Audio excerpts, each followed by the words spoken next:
Jordan Emanuel from Summer House, Martha's Vineyard. Danny and I are so excited to chat with you. We are big fans of the show, but we are particularly Jordan stans. What has it been like entering the Bravoverse? And are you aware that you are quickly kind of becoming like a gay icon?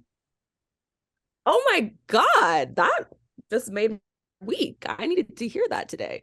I didn't realize that. Um, Coming into the Bravo world has been interesting because it almost feels like it only exists when I log on to Instagram. When I'm walking around, it's like, okay, like nothing's changed, or I'll get a message from a family member who's like, "Oh, I saw you on whatever or Sunday night or on this commercial or something." I'm like, okay, that makes it real in a different way. So yeah, it's a weird juxtaposition of feelings, I think.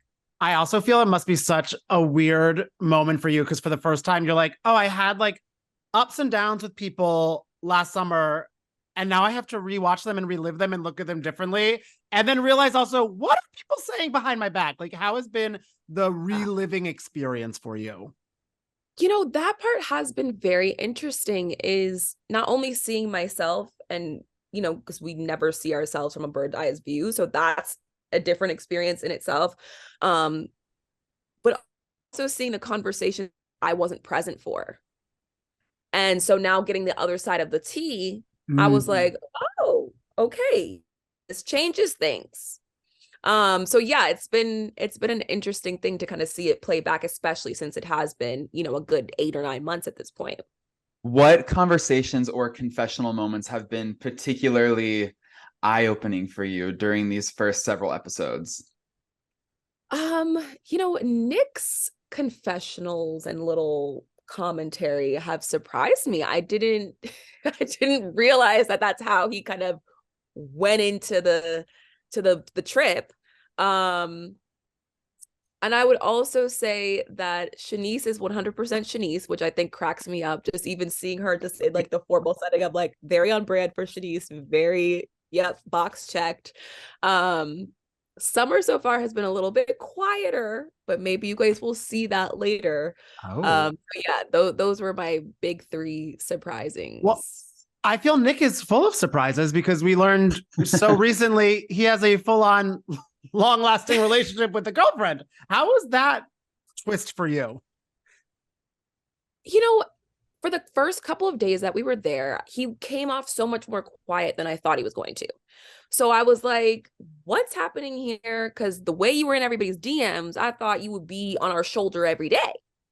And so when that wasn't the response we were getting from, hanging out, chit-chatting, I was curious. I was like, are you shy? Like, what's going on? You just like to talk on the gram, or like I couldn't figure it out. And so I think when the girlfriend came into play, the math was mathing, but I was not expecting that. Mm-hmm.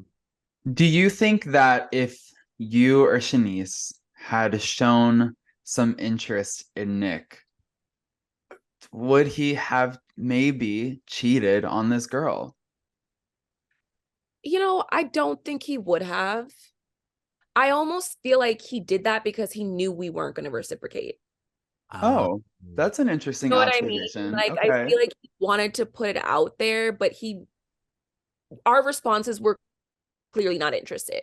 Yeah. So I think going into the house, he knew nothing was going to happen. You know what I mean? So he wasn't going to get caught up in that way. But I don't know what the plan was to then tell us that he was dating someone. I know. I do love because that is so true. I feel whenever they replay the DMs, it's never like a boom, boom, boom, boom. It's just Right. and him just it's very one-sided. It's kind of just like him calling out into the wind.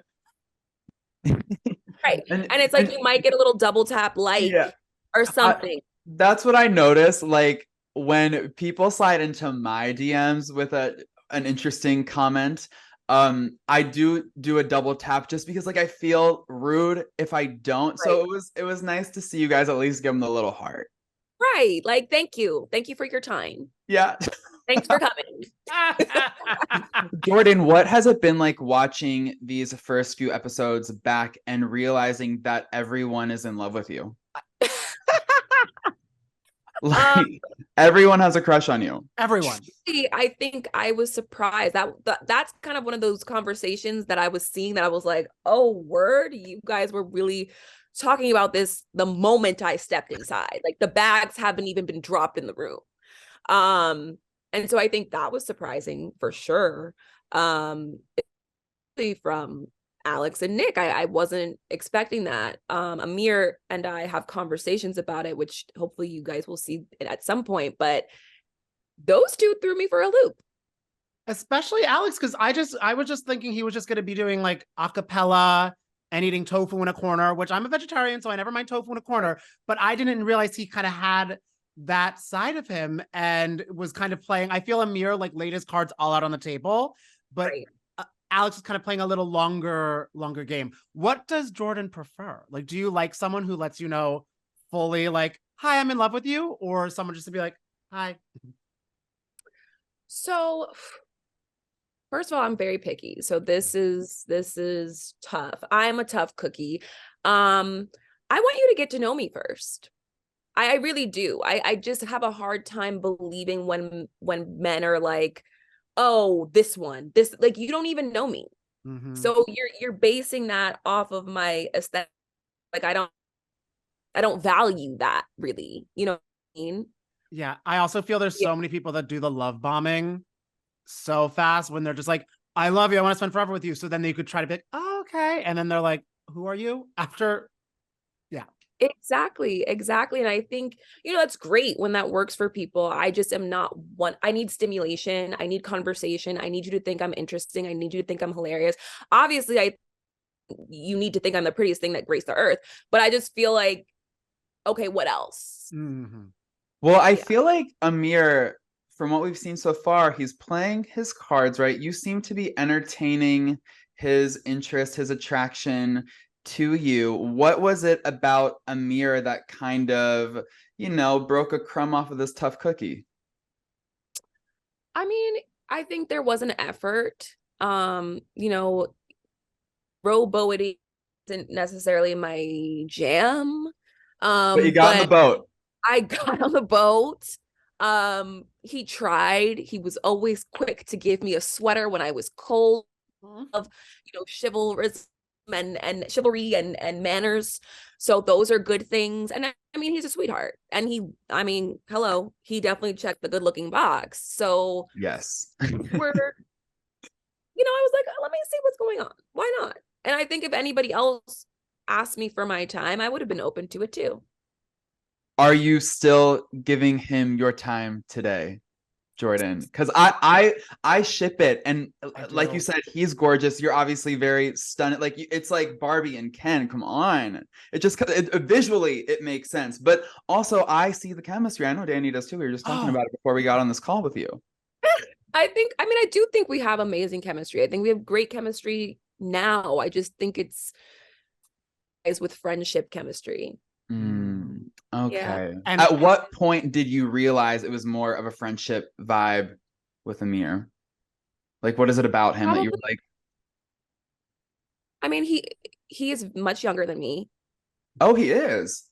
He's 5 years younger than I am.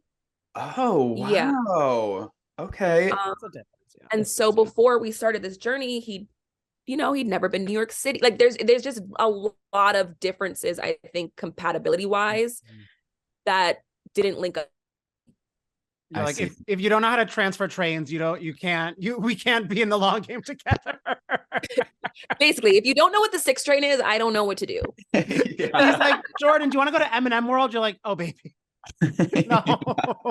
Get on a hop on, hop off bus. I'm like, the boat was enough. The boat was enough. Yeah, but also I'm honestly really impressed. The fact that he was 5 years younger and captured your attention for as long as he did. Like, we got to give props to Amir.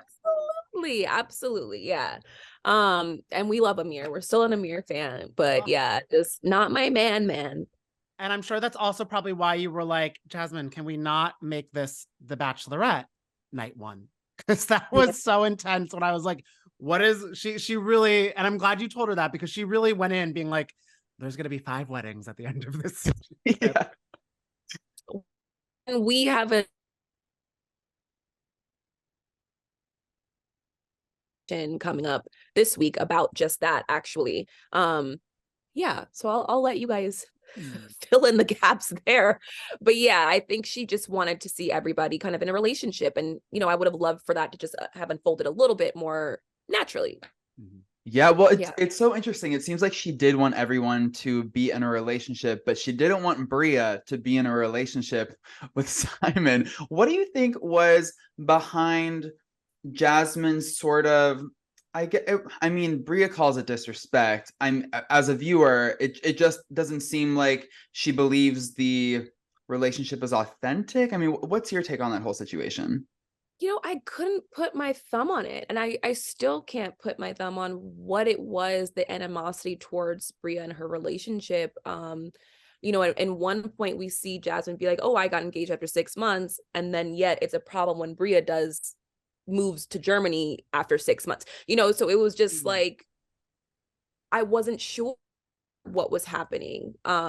Maybe she just was used to her and how their interactions were at the club, but I don't know much about that. I was honestly just as taken aback, I think, as everybody else, kind of figuring that part out.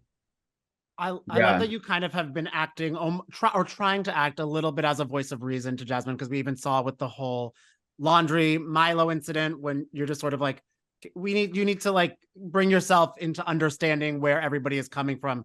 Were you almost surprised of instances in the way Jasmine was acting throughout the season? Yeah, there were moments I was surprised, for sure. You know, I'm getting to know her differently we're doing something new. We're on camera. We're all in this big ass house trying to figure out what roommates looks like again. You know, and it's just like she just got married. And so I'm trying to understand, because we had never experienced each other in a relationship before. And so not only am I experiencing her with a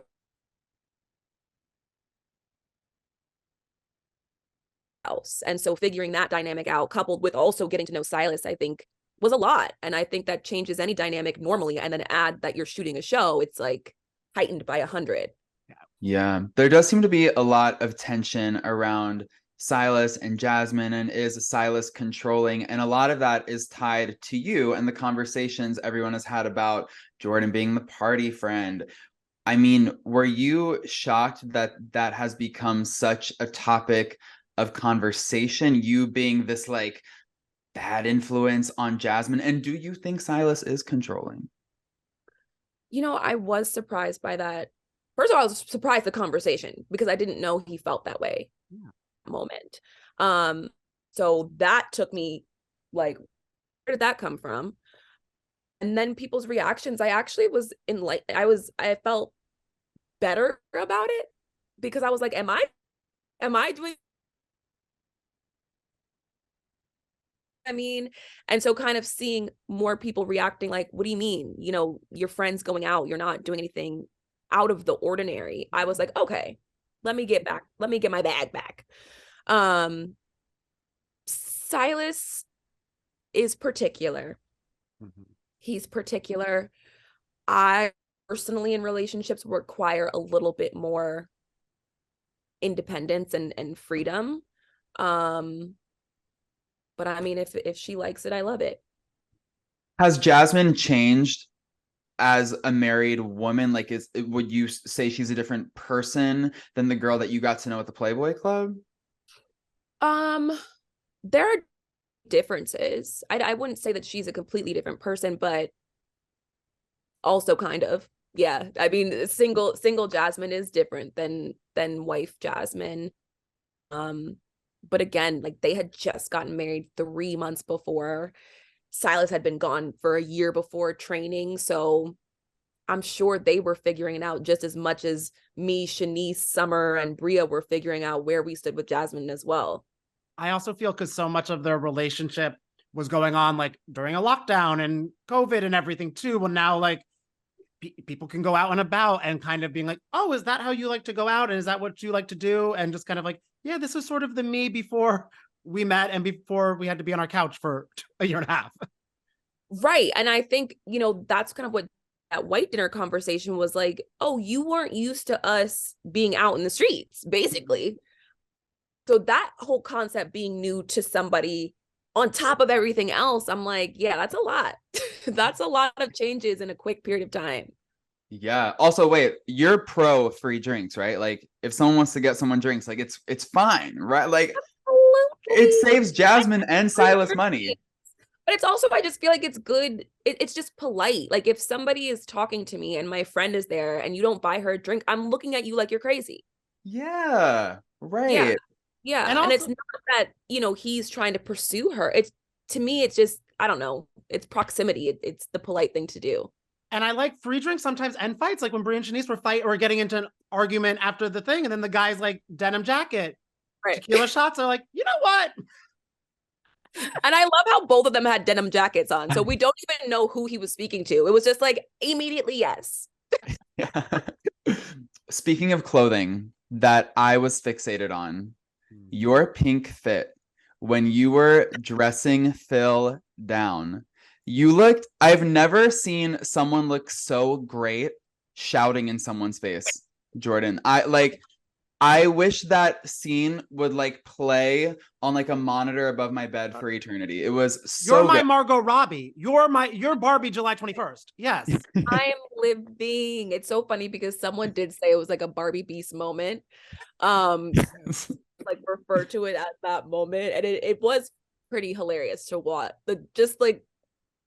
It's all pretty funny. The context of what's being said versus the wardrobe or lack thereof. So, well, let's talk a little bit about what was said. Why was it important for you to sort of speak up in that moment and let him know what was up? Because I mean, as a viewer, it looked like you were honestly trying to help him out a little bit as much as you could, and then he started, it went sideways really fast. Yeah, I mean, I think where I was coming from was we were finally going to the club. In the house for the most part, we'd been bowling, whatever, but we were going to the club, which is what I was trying to do.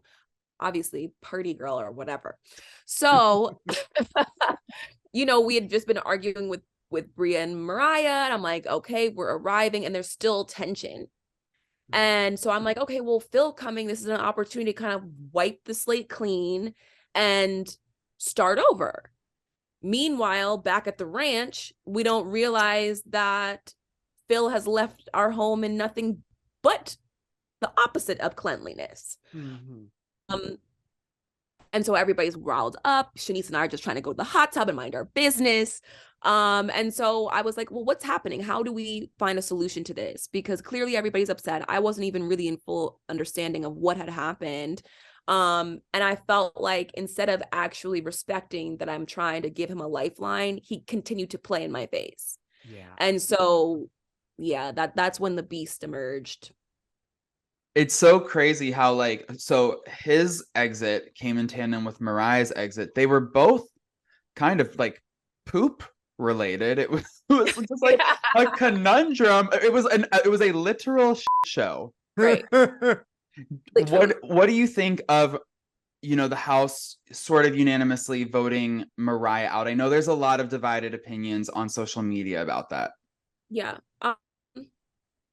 I think that at the end of the day, if we decided that the rule is that we can't put hands on anybody, unfortunately, she put hands on her, whether it was she smacked her upside the head or pushed her, you know what I mean? Like you physically touched her. And so that was the rule we established. And at that point, that fell under that category, unfortunately. I do wish that we had thought more about bringing them into the conversation. But at the end of the day, I think the decision was ultimately going to be the same regardless. And that was also, that entire episode was moments of you serving amazing, stylish looks while also taking care of business. Because now I'm going back to like the yellow jacket you had outside of the club that I was like, this is like, it's literally Wonder Woman coming in. So I'm glad that you're mixing your fashion with sticking up for the people that have to be stuck up for. But I am wondering, because we said we're still Team Amir, do you feel he should have put on his fully grown pants to say, excuse me, that I actually did mess up the laundry? Yeah, I mean, I do think that was one of the moments where like maybe a little bit more maturity would have helped. I do. Yeah, you caused this whole thing. They're upset at each other for literally no reason. And all you have to say, raise your voice, which we know you can do, with and say, hey, this is a misunderstanding. I did that. My bad. Yeah. We chatted with Bria a little bit ago, and she also said the same. Like, she wishes Amir just would have, got in there and said something. Yeah. I mean, I think it would have made a really big difference. Yeah, there's so much drama going on within the Martha's Vineyard cast, what's airing right now, but we're also in this incredible Bravo moment where part 1 of the Summer House reunion is airing. And I know that you guys are friendly with the Summer House cast, that they've sort of welcomed you into the Bravoverse. Where do you stand in the Danielle versus Lindsay and versus Paige? Like, there's so much going on, and I just want to see where you stand, Jordan. So I don't know Paige and I don't know Lindsay that well. I've met Lindsay. I've never actually met Paige. And she was lovely when I met her. Danielle and I hang out a little bit more. So I think I'm pretty neutral on it. I think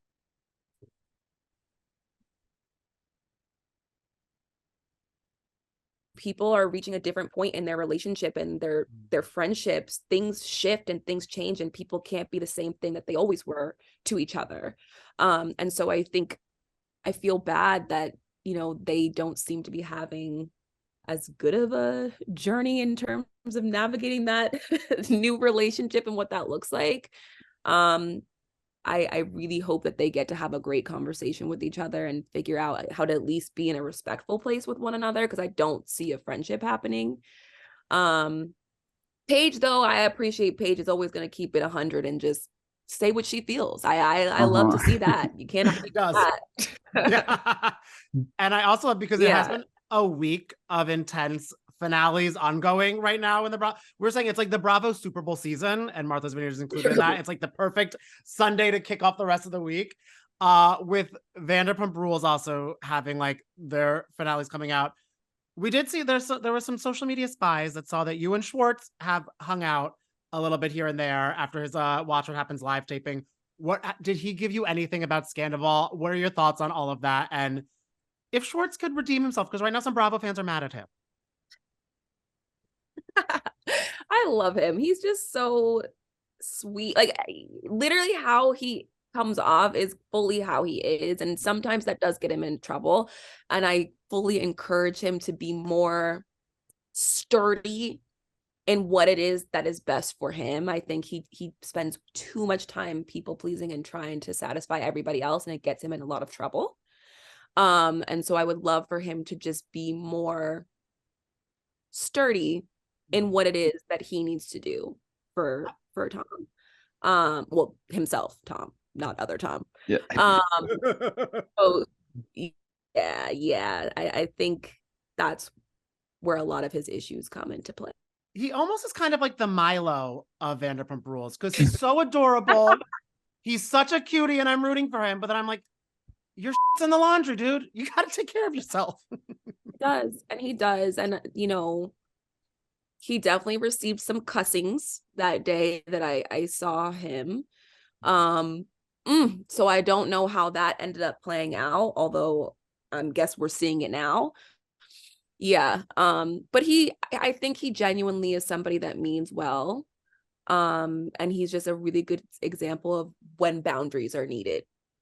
Yeah. And well, it's such a fun, unexpected friendship, Jordan Emanuel and Tom Schwartz. I think that the fandom, though, is often quick to assume the nature of relationships when one boy Bravo celebrity is spotted with a girl Bravo celebrity, and they both happen to be very cute, very popular. They're doing their thing.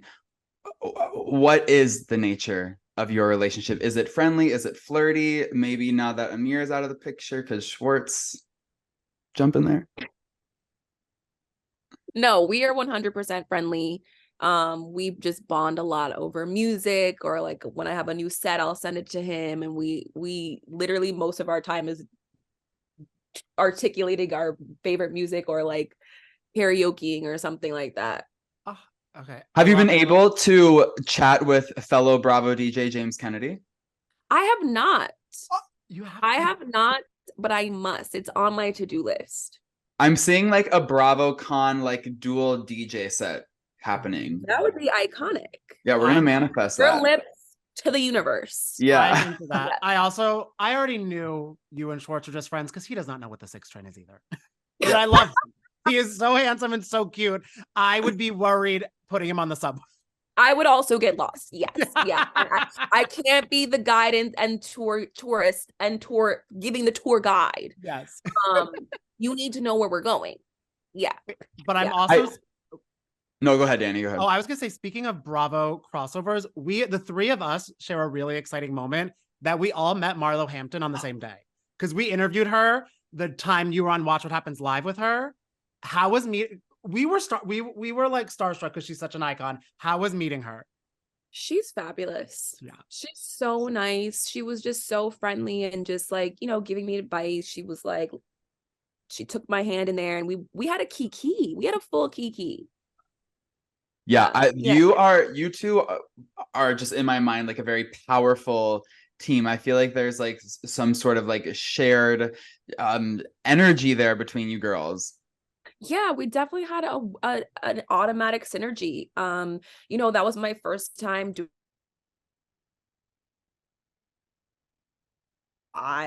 nighttime show. And she just made it a lot easier, calmed my nerves, and gave me a good cheer on. So I really appreciate her. Yeah. I feel like your star within the Bravo universe is very quickly ascending. I mean, we did Watch What Happens Live. We're palling around with Schwartz. Like, we've got the gays gooped and gagged over the pink bikini outfit. Like, you're really kind of doing everything right, Jordan. I'm trying to do my Capricorn. We try to lead.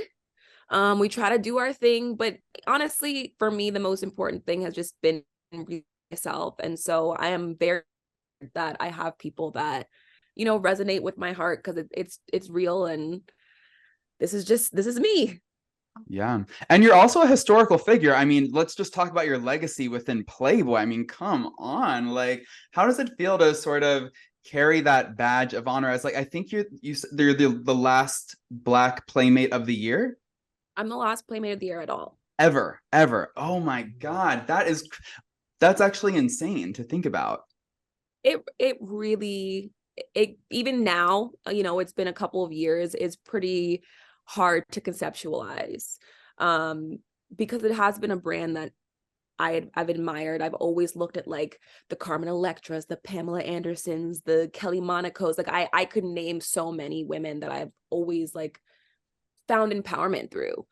And even seeing Pamela kicking ass right now, like it's still where she got her start. It's an incredible thing to see. And so being a part of that legacy it's insane. It really is. And like, also, it was interesting hearing in the premiere how like you don't use that as currency when navigating relationships. In fact, it's something that you don't even really like to bring up. When guys do sort of discover your legacy within Playboy, how do they typically react, and how do you react to their reactions? So, predominantly I've experienced it in two different ways. One being they'll try to befriend me and they'll play the cool guy that has no idea, or like whatever, and then I'll meet their family, or like something will happen that catches them in that lie that they've said that. Or the other hand is, I don't know, it's almost just like, I know for a fact if they didn't have that knowledge, they wouldn't so quickly be sexual with me or sexualize me in a certain way. I felt a little bit of that when we were filming, where it was like, I know you wouldn't be joking around this way with me if you didn't have that assumption of what Playboy means. No, you wouldn't be doing this with a girl you just met.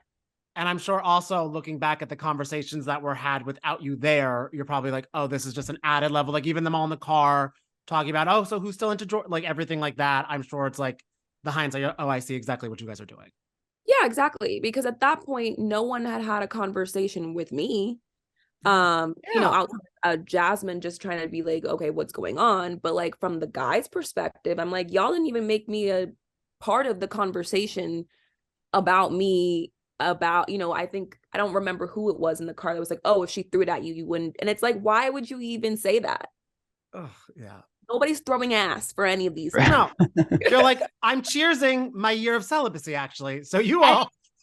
It was that part too. It was like, so you guys don't even respect that part of what it is that I'm trying to tell you guys and be vulnerable with. And it, you know, my reaction to answer your question, it's sometimes I do have my guard up. Yeah. Sometimes, most of the time, where I'm just like, you know what, I'm comfortable Netflixing and taking my own self out to dinner. And there's nothing wrong with that. I need somebody who's going to add to my life and not make me feel like I've done something bad or that how I am is too much. You know what I mean? So I would rather just wait patiently to find a 6-train rider who knows. Just kidding. Yeah, just for the right fit. Yes. Yeah. What are you looking for, though, specifically in a partner right now? If someone could sort of come in and make you break free from the celibacy situation, like what do they have to do? How do they have to be? It has to be someone I can learn from. I love learning about different cultures and different ways of life and just things that I haven't experienced firsthand. I love to know about. So I'd like him to be, you know, well-versed, cultured, has to have a great sense of humor, has to be a hard worker, and you have to be nice. You have to be considerate. Those are definitely I mean, you have to be cute too. Like, yeah. That part. Yeah. And I like, well, you're not totally looking for that dream man who is cute, cultured, and charming. I feel you are very excited, I'm assuming, because BravoCon is in Vegas this year. And that's where you can meet your dream Bravo celebrity. Do you have one that you're like, oh, I'm going to fangirl? Oh, that's a good question. Who do I think? I don't know. I just love Dorit's clothes. Yes. I think I would gag just to, you know, just to have a word and be like, ma'am, you are serving everything on a silver platter. Everything. Yes. Garcelle, I love too. Oh, yeah. Love Garcelle. If Nene ever appeared again, I definitely be gagged. She, you know, my mom's from Atlanta, so that's just like, that was like the first Bravo show that was in our house. That would be major. Yeah, I think, yeah, those would be the top. Speaking of your mom, she must be so proud to see you soaring so high. She must also be excited that you are now a Bravo celebrity. What does your family think of you entering reality TV? Well, my dad is my only living parent. But he, oh, I'm sorry. No, you're fine. He thinks she would be very proud. I think it's something. It's funny because we got into this huge fight because he wasn't like as excited as I wanted him to be about my Watch What Happens Live because he didn't know what the hell was going on. And I was like, I don't know how to equate into sports world what this was, but it was something major. So I'm here visiting and he had a bunch of people over and he's like telling them the story and they were like, you didn't know who Andy Cohen was? I'm like, thank you. But he's super supportive. He's super proud. He just has to do a little bit more research about what the Bravo world looks like. He's asked Siri some things. Yes. Mom is definitely cheering you on from up above for sure. I imagine. Yeah. Yeah, that is so cool. Okay, well, Jordan, Danny and I could talk to you for like eons. Honestly, like we are so obsessed with you. We love what you're doing on Bravo, what you're bringing to the fandom and the Bravoverse. And we can't wait to see more of you on Summer House Martha's Vineyard. Yes, and listen to some DJ sets too. I'm excited. Wait, yes. I'm gonna have to send you some new ones. I'm working on some summer mixes. Okay. Yeah. But I do have one out right now if you want to give it a listen. Okay. Yeah, we will give it a listen. Yes. Wait, I'm just honestly curious. Like, what's like your music vibe? Like, who's like your like top 3 girlies? You know what? I'm open format. So it really depends on my mood. Like if I want to go super shake my ass and like city girl, hot girl shit, I have to have City Girls, Meg Thee Stallion, and probably either like it probably rotates between Nicki, Cardi, Anna, maybe Lil Kim sometimes. Like that's like my hot girl playlist. Okay. Lotto's in there. But you know, when I'm by the pool or like summertime, I like very like transient like EDM pop. Okay. A lot of Flight Facilities, Cascade. That's like my energy when I'm like trying to be like in southern France, which I've never been to, but I imagine that's how it is. So yeah, that's actually the playlist that's in my Instagram profile right now. So okay, I love that. Well, Danny and I are actually going to the south of France next month. Oh, you are? I literally could come with us and DJ. I'm on my way. Say less. Okay. I love that. Oh my God. Do you do weddings? You know, I've never done a wedding, but I would. I mean, I'm getting married this year, so I might hit you up. Let me know. Okay. Let me know. Please. I feel like the hot girl playlist sounds like my vibe. So I would love you walking down the aisle to Nicki Minaj, Evan. Yeah. Really slow, but on the piano. Yes. I've been on. Yes, a whole little Chun-Li walked on the aisle. You know the vibes. Yeah. Oh my God, Jordan. Well, seriously, thank you so much again, and just all good vibes. We love you. Thank you so much. See you at your wedding. Yes, see you at the wedding. And the south of France. Yes, that too. All right, bye. Bye.